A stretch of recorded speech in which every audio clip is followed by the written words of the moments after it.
Muy bien, veamos fisiología del embarazo, ¿ya? Tema en el que sobre todo no hay que dejar de estudiar las modificaciones fisiológicas del embarazo. CTO, capítulo 21, ginecología y obstetricia. En la fecundación e implantación, aquí el ovocito liberado, esto tras la ovulación, es recogido por el pabellón tubario y es conducido hacia el tercio externo, donde va a tener lugar la fecundación. Los espermatozoides que llegan hasta el ovocito se van a fijar en la zona pelúcida y desencadenan la reacción acrosómica.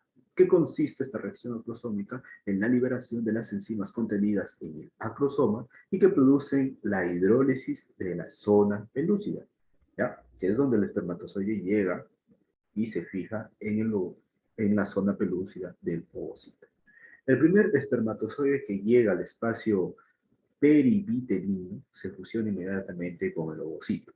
Esta fusión va a provocar un cambio en el potencial de membrana que constituye la señal para que el ovocito se active. Al mismo tiempo se liberan al espacio perivitelino enzimas hidrolíticas que van a provocar cambios en la zona pelúcida que la hacen impermeable a los demás espermatozoides. A esto se le conoce como reacción cortical. Mediante este mecanismo se garantiza la fecundación con un solo espermatozoide. El óvulo, una vez fecundado, es transportado a su lugar de implantación en el endometrio, cuando aún está en la fase de blastocisto. Se implanta en el endometrio. La implantación ocurre 6 o 7 días tras la ovulación. ¿Ya? Fecundación e implantación. El blastocisto es una estructura esférica rodeada por una cubierta llamada tropoblasto, que va a tener la misión de excavar el endometrio para efectuar la implantación. Después de la implantación, el endometrio se modifica y pasa a llamarse deciduo. La zona embrionaria que está en contacto con la decidouterina se modifica y se llama corión, que evolucionará hasta formar la placenta. La placenta va a ejercer una actividad decisiva en la nutrición, en el crecimiento, en el metabolismo fetal y desarrolla una actividad endocrina muy importante. Su formación comienza a partir del 9º día post-fecundación, ¿no? Tropoblasto, pero no alcanzará su estructura definitiva hasta el 5º mes, mediante una división en cotiledones. La placenta va a actuar como barrera, como lugar de intercambio materno-fetal y también en la formación de sustancias con funciones endocrinas. Función de barrera. En la función de barrera evita la comunicación directa entre la circulación materna y la circulación fetal, así como el paso de determinadas sustancias. En las transferencias placentarias, la llegada de nutrientes maternos al feto puede producirse gracias a diversos mecanismos: difusión simple, difusión facilitada, transporte activo, pinocitosis, soluciones de continuidad. Una difusión simple van a pasar por gradiente de concentración al encontrarse mayor concentración en sangre materna, y es el mecanismo usado por los gases, oxígeno, dióxido de carbono, también por el agua y la mayoría de electrolitos. Y esta difusión simple no se consume energía. En una difusión facilitada se caracteriza aquí la glucosa, aunque hay diferencia de gradiente, es decir, la cantidad de glucosa es mayor en la sangre materna que en la fetal, pues se asegura el paso al feto por medio de la difusión facilitada. El transporte activo, acá tenemos al hierro, aminoácidos, vitaminas hidrosolubles, que están en mayor concentración en la sangre fetal, por eso necesitan luchar contra el gradiente para pasar al feto, consumiendo de este modo energía. Pinocitosis, bueno, acá tenemos las moléculas de gran tamaño, como lipoproteínas, fosfolípidos, anticuerpos inmunoglobulina G, determinados virus. Y en las soluciones de continuidad tenemos la existencia de pequeñas rupturas placentarias que puede permitir el paso de células intactas, por ejemplo, hematías. Y recuerda que insulina, heparina e inmunoglobulina M, ¿ya? No atraviesan la placenta, eso no atraviesa. La función endocrina.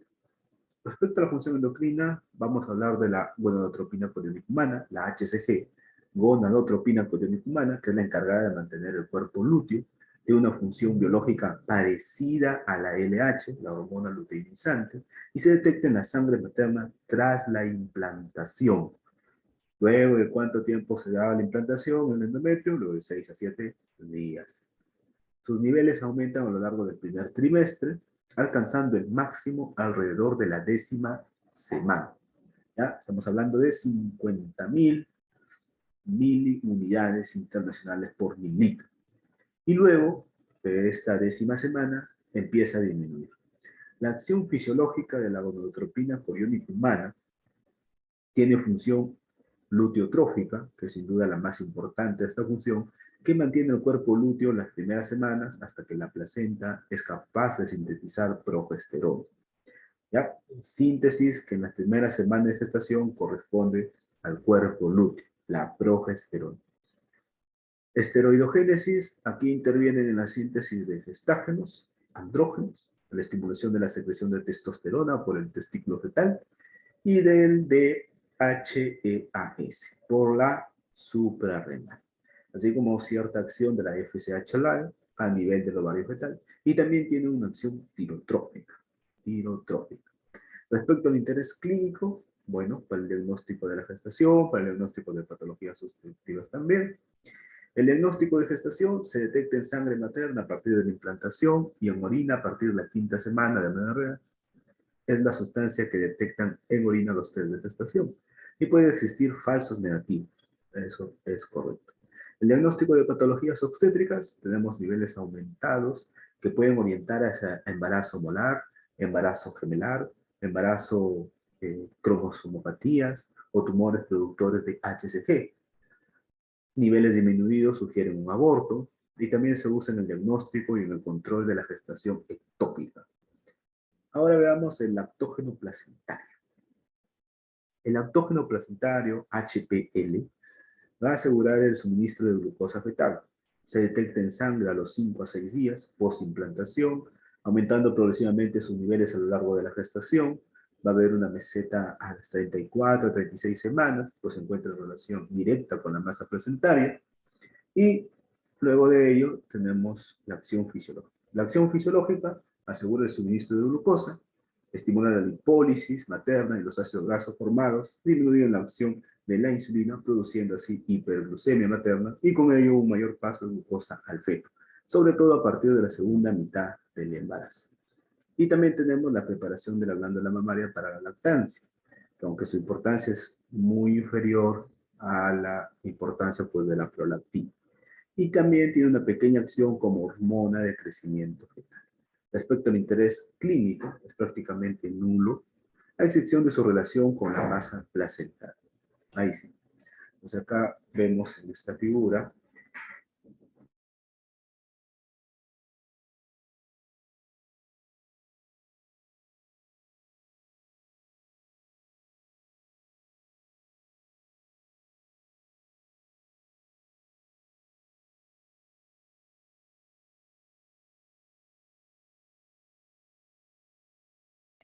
lo que vemos en esta figura es tanto el HPL, HCG, progesterona y también estradiol, que son las concentraciones hormonales plasmáticas durante la gestación.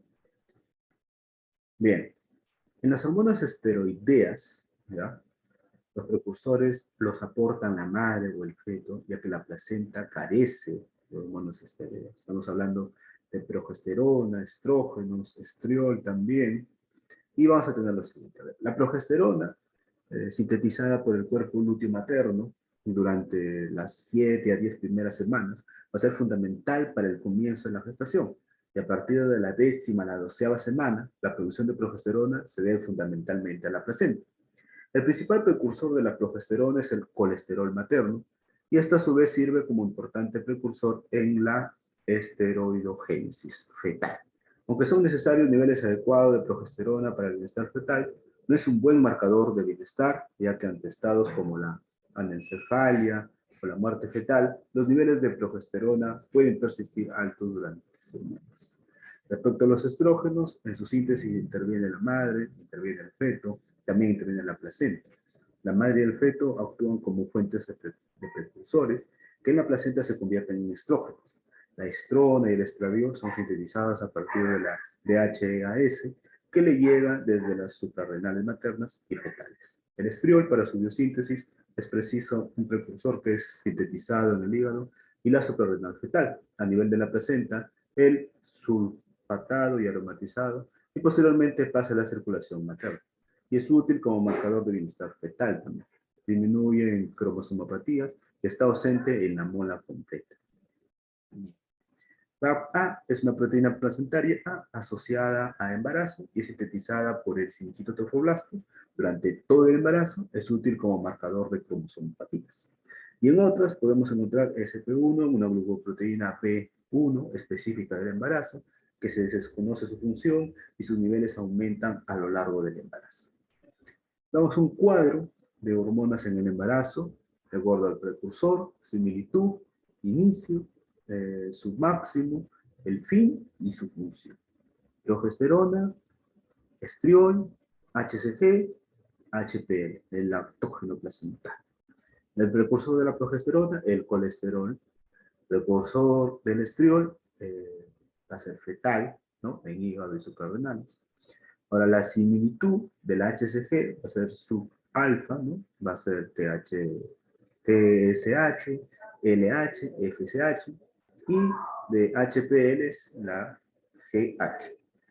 El inicio de la progesterona es a las 12 semanas, del estriol a las 9 semanas, de HCG a las 3 semanas, y de HPL a las 22 semanas. El máximo va a ser de la progesterona el final del embarazo, del estriol el final del embarazo también, de HCG 10 en la semana 10 y en la semana 12, y HPL en la semana 34. El fin, progesterona, estriol, HCG, HPL, al final. Y la función de la progesterona va a ser cambios orgánicos y precursor de hormonas fetales. Función del estriol, el bienestar fetal. Función de HCG, mantiene el cuerpo lúteo. Y también los síntomas hiperplacentosis, ¿no? Náuseas, mareos. HPL, su función es antiinsulínico y también su función del crecimiento fetal. En las modificaciones gravídicas, aquí vamos a tener lo siguiente. Los cambios gestacionales en el organismo materno son amplios, son intensos, son duraderos. Se mantiene hasta 6 semanas postparto y consigue un ambiente adecuado al desarrollo de la gestación sin comprometer la salud de la mujer sana. Entonces, veamos una adaptación cardiovascular. En el embarazo se produce una sobrecarga circulatoria que no suele representar ningún riesgo en una mujer normal, pero que puede suponer un peligro en caso de pacientes cardiópatas. El volumen vascular, tenemos el volumen total y el plasmático crecen durante la gestación, alcanzando valores máximos hacia las 28 a 32 semanas, un 40% superior al valor previo al embarazo. Y la presión arterial va a disminuir los 2 primeros trimestres, valores mínimos hacia la semana 28, y se eleva progresivamente en el tercer trimestre, situándose en los niveles normales para la población general, es decir, menor de 140 a 90 milímetros de mercurio. La presión venosa se mantiene constante, salvo en las extremidades inferiores y en la pelvis, donde se ve incrementada por la compresión de la vena cava inferior por el útero grave. La resistencia vascular disminuye debido a la acción relajante de la progesterona sobre el músculo liso vascular. Y el tamaño del corazón, tenemos la posición cardíaca que se ve afectada por la progresiva elevación del diafragma, lo que produce un desplazamiento hacia adelante, una horizontalización y una desviación del eje a la izquierda. Todo esto desplaza el latido de la punta por fuera de la línea medio clavicular y por encima del cuarto espacio intercostal. En la auscultación, asimismo, aumenta el trabajo cardíaco, sobre todo a partir del segundo trimestre y durante el parto, lo que puede ocasionar la aparición de un soplo sistólico funcional y un refuerzo del segundo ruido pulmonar o galope S3, que no se consideran patológicos. Se pueden valorar como normales otras situaciones, como un desdoblamiento amplio del primer ruido, pero no se estima fisiológico un soplo diastólico. En el ECG y ritmo, en el ECG se encontrarán signos de hipertrofia, sobrecarga izquierda, desviación del eje a la izquierda y algunas extrasístoles. La frecuencia cardíaca se eleva hasta un 15 a 20%, pero rara vez sobrepasa los 100 latidos por minuto. En la adaptación hematológica, vamos a ver la serie A, aumenta la masa eritrocitaria un 33%, pero el volumen plasmático crece proporcionalmente más que la masa de hematíes, por lo que se produce una anemia relativa fisiológica por dilución. Hemoglobina, 11 gramos por decilitro, hematocrito, 34%. En la serie blanca se aprecia una leucocitosis leve, hasta 12.000 por milímetro cúbico, que se acentúa durante el parto y el puerperio inmediato. No suele ir acompañada de dirección izquierda. La coagulación aumenta la mayoría de los factores de la coagulación, factor 1, 3, 7, 8, 9 y 10, así como las plaquetas. En los reactantes de fase aguda, como el fibrinógeno y la velocidad de sedimentación, aparecen incrementados. Y de acuerdo a esta tabla 2, podemos ver aquí hemograma, ¿no? Hemoglobina disminuido, leucocitos aumentados, plaquetas aumentados, en coagulación, una hipercoagulabilidad, ¿ya? Bioquímica renal, disminución de creatinina, disminución de urea, disminución de ácido úrico, bioquímica hepática, disminución de proteínas, disminución de colinesterasa, aumento del colesterol, aumenta el triglicérido, aumenta la fosfatasa alcalina, y las transaminasas se van a encontrar igual. Muy bien. En la adaptación pulmonar se produce un aumento del consumo de oxígeno, así como cierta hiperventilación, lo que produce una leve alcalosis respiratoria. Y en cuanto a los volúmenes pulmonares, disminuyen el volumen residual y aumenta el volumen corriente y la capacidad respiratoria. En la adaptación del aparato urinario tenemos cambios anatómicos, cambios funcionales. En los cambios anatómicos, el riñón aumenta de tamaño ligeramente, se produce una dilatación pielo-ureteral más intensa en el lado derecho, que facilita la crisis renoureteral sin litiasis. Asimismo, tiene lugar un retraso en la eliminación urinaria que condiciona facilidad para la infección y una disminución en la eficacia del esfínter uretral que puede provocar una cierta incontinencia. En los cambios funcionales se produce un incremento del flujo plasmático renal mediado por el LPH y del filtrado glomerular de hasta un 40%, que ocasiona un aumento en la eliminación de creatinina y de urea, con la consecuente disminución de sus niveles plasmáticos. El ácido úrico disminuye ligeramente en la gestación por incremento de su excreción y la glucosa satura el sistema de transporte tubular y puede presentarse una glucosuria al final de la gestación sin que exista hiperglucemia. En la adaptación del aparato digestivo tenemos el tracto gastrointestinal en la cavidad bucal. Las encías están hiperémicas e hipertróficas, con sangrados frecuentes, pudiendo existir épulis, ¿no? O angiogranuloma gingival, que es una forma de gingivinitis hiperplástica del embarazo que sangra fácilmente, aunque la hipertrofia de las encías suele regresar espontáneamente tras el parto. Con frecuencia, el épulis requiere ser extirpado quirúrgicamente. La salivación es más abundante y más ácida. La progesterona produce relajación de la musculatura lisa intestinal, disminuye la motilidad intestinal, favoreciendo el reflujo gastroesofágico, la pirosis, el estreñimiento y la hipotonía vesicular, es decir, facilidad para la litiasis. En el hígado, bueno, se produce un leve aumento del flujo sanguíneo hepático, aunque los cambios fundamentales tienen lugar a nivel de la función hepática, incremento de fosfatasa alcalina hasta 1.5, a 2 veces la cifra normal, colesterol y triglicéridos, aumento del cociente LDL, HDL y globulinas, ¿no? También hay una disminución de proteínas, como albúmina, gamma-globulinas y colinesterasa, ¿no? Y las transaminasas no se modifican. En los cambios metabólicos se produce un aumento del 20% del metabolismo basal y del consumo de oxígeno. En la primera mitad del embarazo hay una situación de anabolismo mediada por la acción de las hormonas esteroideas que facilitan la lipogénesis y la síntesis proteica. La glucemia, sobre todo en ayunas, puede ser algo inferior en este periodo. La glucosa se saca del torrente circulatorio para guardarlas en los tejidos. En la segunda mitad del embarazo tenemos el catabolismo mediado fundamentalmente por la acción antiinsulínica del lactógeno placentario, que favorece la lipólisis y la hiperglucemia. Se saca de los tejidos la glucosa y se vierte en el torrente circulatorio para que llegue bien al feto por difusión facilitada. En cuanto a las concentraciones plasmáticas de algunos minerales, se puede resumir que disminuye el calcio, ¿no? Aumenta al final de la gestación, el magnesio, el fósforo y el hierro, a pesar de su absorción, se ve multiplicada. Y en los cambios mamarios vamos a tener, pues, la prolactina, es la hormona fundamental para la lactancia. A lo largo de la gestación, los estrógenos, la progesterona preparan las glándulas mamarias para su función, y la caída de estrógenos y de progesterona tras el parto permite el comienzo de la secreción láctea. El aumento de peso, la mayor parte del peso durante el embarazo no patológico es atribuible al aumento del tamaño uterino y a su contenido. Se acepta como incremento de peso ideal, 1 kilogramo por mes. Y en las modificaciones del sistema endocrino, tenemos a la hipófisis, que se produce hiperplasia e hipertrofia con el consecuente aumento de la vascularización. Tiene lugar un incremento de GH, TSH y ACTH. La prolactina se eleva progresivamente hasta el parto, en el que se produce un descenso brusco de la misma para volver a incrementarse con el estímulo de la succión del pezón. Los niveles de oxitocina también crecen gradualmente, alcanzando niveles máximos durante el parto. La secreción de las gonadotropinas, FSH y LH está muy disminuida, esto por la retroalimentación negativa ocasionada por los altos niveles de estrógeno.